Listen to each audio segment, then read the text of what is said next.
নানান রূপে সৌন্দর্যময় এই সোনার বাংলাদেশ।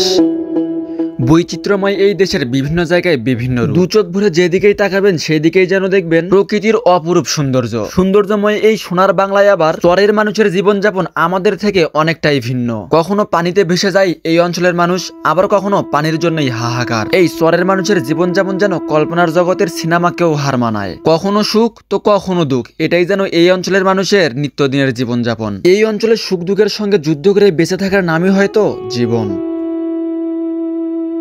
আজ আমি এসেছি এই চরের অঞ্চলের মানুষের জীবনযাপন দেখতে ও আপনাদেরকে দেখাতে। এই যে কাঁচা বাদাম, এটা কিন্তু পুষ্টি আছে। 12 ফসলি হয় আমাদের। 12 ফসলি হয়। 200 মাস 200 ব্যামকলে মেয়ে মাস একটা খালি বয়রা আছে দুইটা। যাই হোক, আজ শুরুতেই আমরা বেরিয়ে পড়লাম এই সোনার বাংলাদেশের চরের অঞ্চলের মানুষের জীবনযাপন দেখতে। বলে রাখা ভালো, আমরা প্রায় 15 জনের একটা টিম গঠন করে যাচ্ছি চর অঞ্চলে, যেখানে গিয়ে আমরা ফ্রি মেডিকেল ক্যাম্প বসাবো, যেখানে চর অঞ্চলের মানুষের ফ্রি চিকিৎসা দেওয়া হবে। যাই হোক, আমরা যাচ্ছিলাম আমাদের গাইবান্ধা জেলার সাগাটা থানার দিঘলকান্দি নামক চরে। কিছু রাস্তা যেতে না যেতেই পাকা রাস্তা পেরিয়ে চলে আসলাম আঁকাবাঁকা মেঠো পথে। একটু যেতেই সামনে পড়লো বিশাল নদী, এটি হলো যমুনা নদী। এই বিশাল নদী পার হওয়ার জন্য ঘাটে আসলাম, নৌকার জন্য অপেক্ষাও করলাম বেশ কিছুক্ষণ। চর অঞ্চল মানুষের নৌকার জন্য অপেক্ষা করাটা যেন নিত্যদিনের এক রুটিন। মিনিটের পর মিনিট, ঘন্টার পর ঘন্টা নৌকার জন্য তারা অপেক্ষা করতে করতে সময় কাটিয়ে দেয়। আমাদেরও অপেক্ষার প্রহর শেষ, নৌকা ঘাটে এসেছে, এবার নৌকায় ওঠার পালা। বলে রাখা ভালো, এগুলা অঞ্চলের একমাত্র বাহন নৌকা, তাই বাইসাইকেল, মোটরসাইকেল সহ যাবতীয় সবকিছুই এই নৌকাতে করেই পারাপার করতে হয়। এদিকে আমরাও আমার টমটম হেলিকপ্টার নিয়ে উঠে পড়লাম নৌকার উপর। নৌকায় উঠেছে অসংখ্য মানুষ, যা দেখে আমাদের মতো ভিনদেশী মানুষের একটু ভয় লাগা কাজ করবে। এই বুঝি ডুবে গেল নৌকা, তবে না, এই নৌকাগুলো নাকি চলেই এইভাবে পানি পানি সুই সুই অবস্থায়। অপর পাশে ঘাটে পৌঁছার পর নামে পড়লাম আমরাও। এবার এই বালুময় রাস্তা দিয়ে যাওয়ার পালা। এ যেন আমাদের কাছে এক যুদ্ধের মতো মনে হচ্ছিল। অচেনা বালুময় রাস্তায় বালুর সঙ্গে যুদ্ধ করতে করতে যাচ্ছিলাম সামান দিকে। বালুর রাস্তায় কিছু পথ পাড়ি দেওয়ার পর সামনে গিয়েই দেখতে পাই, আর গাইস এই চরের মধ্যে কিন্তু তেমন ওই যে ধান বা আমাদের এলাকার যেগুলো হয় ওগুলো কিন্তু হয় না। এগুলোর মূল হচ্ছে যে আবাদ হয় সেটা হচ্ছে এই যে বাদাম, তারপর মরিচ। আমি যদি না ভালো করে দেখাই, যে এই পুরো একটা চর, এই পুরো চরে হচ্ছে বাদাম করছিল। এই যে বাদামগুলো এই জায়গায় নিয়ে নিচে রোদর দিছে, তো এগুলো হচ্ছে বাদাম, এগুলো কিন্তু কাঁচা বাদাম। ওই যে একটা গান আছে না, বাদাম বাদাম বুবু কাঁচা বাদাম, তো সেই কাঁচা বাদাম হচ্ছে এগুলো পুরো হচ্ছে তুলছে। তোলার পরে এগুলো হচ্ছে রোদর দিছে, এগুলো এখন বর্তমানে শুকাবি। শুকানোর পর এগুলো হচ্ছে তারা পাইকারি ভাবে বা বিভিন্ন মাধ্যমে তারা বিক্রি করবি।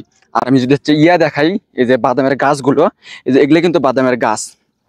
এই যে দেখেন বাদামের ফুল ধরছে, এই যে বাদামের ফুল। আর এই বাদাম মূলত নিচে ধরে, আমি একটা তুলে দেখা মোহিনী। আর এগুলো হচ্ছে পুরো এই পুরো পাতার বা এই পুরো জায়গাটা হচ্ছে বাদামের চাষ। আর এই যে দেখেন এগুলো হচ্ছে বাদামের গাছ, গাছের নিচে কিন্তু বাদাম ধরে, ঠিক আছে, এই যে নিচে বাদাম।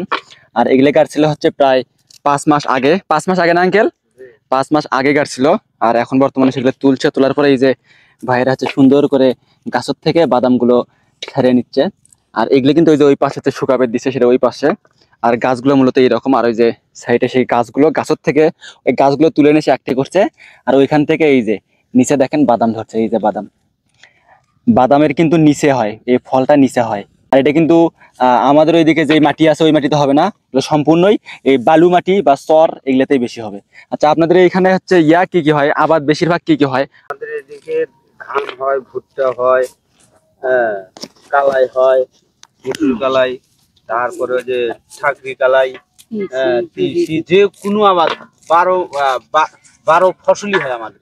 12 ফসলি হয়। হ্যাঁ, এই আমাদের জায়গাগুলো ভিন্ন ভিন্ন। এই জায়গাগুলো যেরকম বাদাম আবাদ করছি, হ্যাঁ, তারপরে ওই যে একটু ভালো যেগুলা সেগুলা ওই যে ভুট্টা করছি, তার সাথে যেগুলা ভালো সেগুলা ধান। মানে এক এক আপনাদের চরের মধ্যে এক এক মাটির এক এক রকম হয়। হ্যাঁ হ্যাঁ, মানে এইখানে যে জায়গায় বিভিন্ন মাটি বন্যা আসলে হয়, ওই পর্যায়ে আমরা যেখানে যে মাটির যে আবাদ ফলন ভালো হয় সেই। আর এই যে দেখেন যে বাদামগুলো আছে, মানে বাদামের গাছগুলো, সে বাদামের গাছ থেকে যদি আমি সরাসরি তুলে দেখাই, এই যে এটা একটা বাদামের গাছ, বাদামের গাছ থেকে এই যে আমি তুলতেছি, এই যে দেখেন তোলার পরে যে নিচে হচ্ছে বাদামটা ধরছে, এই যে নিচে হচ্ছে বাদাম ধরছে। এরকম প্রত্যেকটা গাছে গাছে বাদাম ধরবে। এই যে এখানে একটা রাখলাম, ওগুলো হচ্ছে তুলে তুলে এখানে আনে রাখছে। আর এগুলোই কিন্তু শহরে হচ্ছে আমরা যে এরকম ভাবে খাই, ওইটা হচ্ছে এগুলো হচ্ছে শুকানোর পর বালু দিয়ে ভাজা, এটা কিন্তু ভাজার সময় কিন্তু অবশ্যই বালু লাগে, তো এই বালু দিয়ে বাদাম ভাজে তারপরে হচ্ছে আমরা খাই। বাদাম খাওয়া দেখাবো আপনাদের, এদিকে আসেন চাচি, দুই একটা বাদাম নিলাম, কয়াই খাওয়া ভালো যেহেতু আমার জিনিস না। এই যে এগুলো হচ্ছে বাদাম গুলো নিলাম, এই যে দুই একটা বাদাম নেই, ধরেন 4টা বাদাম নিছি, এগুলা কিন্তু বালু ভরে আছে দেখেন, এই যে কাঁচা বাদাম, এটা কিন্তু পুষ্টি আছে। আর এই যে সামনে আছে এই চরের আরেকটা সবজি বা আরেকটা হচ্ছে আবাদ, এই যে মরিচ, লাল মরিচ, এই যে লাল মরিচ দেখেন, এগুলো কিন্তু চরে হয়, ঠিক আছে। এই লাল মরিচ গুলো এখন বর্তমানে এখান থেকে এরা হচ্ছে শুকাবে, শুকানোর পর সংরক্ষণ করবে, তারপর এগুলা হচ্ছে বড় বড় শহরে নিয়ে যাবে। আর এই হচ্ছে আবাদ যারা করে বা লাল মরিচের আবাদ যারা করে বা মরিচের আবাদ যারা করে চরে, তারা কিন্তু অনেক লাভবান হয়, এর অনেক দাম হয় আর কি। এখন কিন্তু একবারে পুরো একটা চরের মধ্যে, আমরা যে মুখে তাকাবেন সেই মুখে খালি চর আর চর, এইদিকে বালু, এইদিকে বালু, এইদিকে বালু, এইদিকে বালু, মানে চতুর্দিকে বালু, ওইদিকে হচ্ছে ঘনবসতি। আর এই যে আমরা, আর এই যে আমাদের টমটম হেলিকপ্টার। আর ঠিক এই জায়গাতেই ছোট্ট একটা বাচ্চা খেলতেছে, দেখি তার কাছে আনা যায়, ছোট্ট একটা বাচ্চা।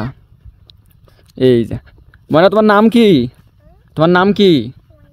হ্যাঁ সোমাইয়া, কি করো এটা? কি করতেছ? খেলিচ্ছ? 1 লাখ লাই? 1 লাখ লাই খেলা যায়? কে আছে? বু। ও বু মানে দাদি, আর দাদি ওই পাশে আর এই পাশে। এটা কে? এই যে এই ছেলেটাকে, হ্যাঁ? ও তাহলে এটি খেলতেছো তুমি? তোমার নাম কি বলে? সোমাইয়া। দেখেন এইদিকে মানুষগুলো এইরকমই, ওই যে ওই জায়গায় একটা বাড়ি, এই যে এই জায়গায় একটা বাড়ি, মানে 1 কিলোমিটার দূর দূর বা 2-3 কিলোমিটার দূর দূর পরপর একটা করে বাড়ি।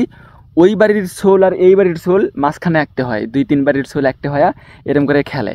আর যদি কেউ একসময় যদি কেউ না আসে, তখন একলাই যাই যার মতো একা একাই খেলতেছে। যে এরকম যে ছোট একটা বাচ্চা কিউট আছে, এই একা একাই খেলতেছে এই জায়গায়। আর এই যে এখন বর্তমানে আমরা যে দিক দিয়ে যাচ্ছি, এটা কিন্তু এক সময় নদী ছিল, মানে এখনো নদী, বাট এখন হচ্ছে পানি শুকে যাওয়ার কারণে এটা কিন্তু এরকম ঢালু হয়ে গেছে, গাড়ি আমাকে আটকে গেছে।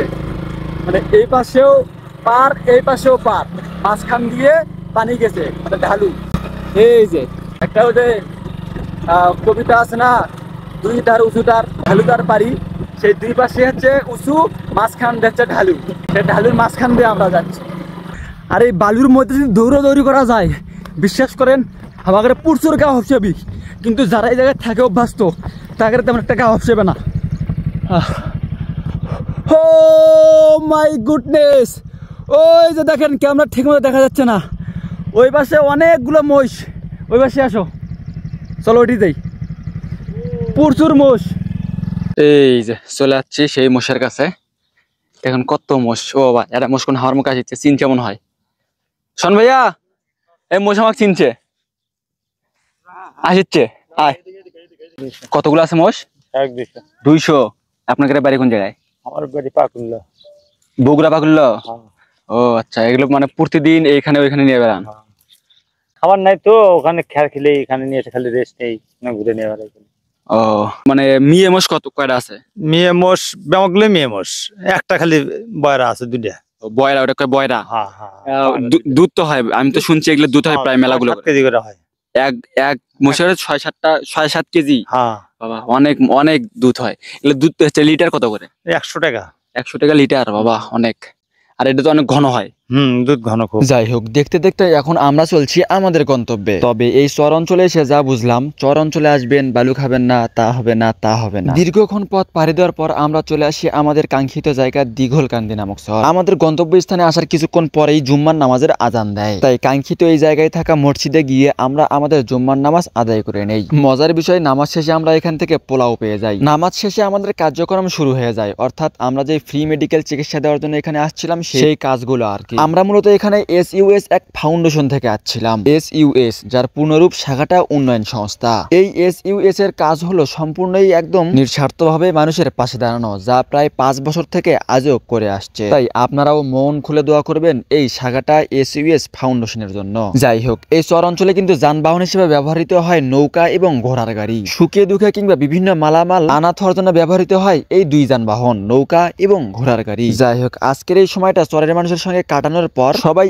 একসঙ্গে বসে গল্প আড্ডায় খাবারটা খেয়ে নেই। এবার বাড়ি যাওয়ার পালা। আজকের ভিডিওটা কেমন লেগেছে অবশ্যই মতামত কমেন্টে জানাতে ভুলবেন না। সেই সাথে আমার চ্যানেলে নতুন দর্শক হয়ে থাকলে অবশ্যই আমাদের চ্যানেলটা সাবস্ক্রাইব করতে ভুলবেন না এবং পাশে থাকা বেল আইকনটি বাজিয়ে দিবেন। আজকের ভিডিও এই পর্যন্তই। তো ভাইয়েরা থাকেন, আল্লাহ হাফেজ।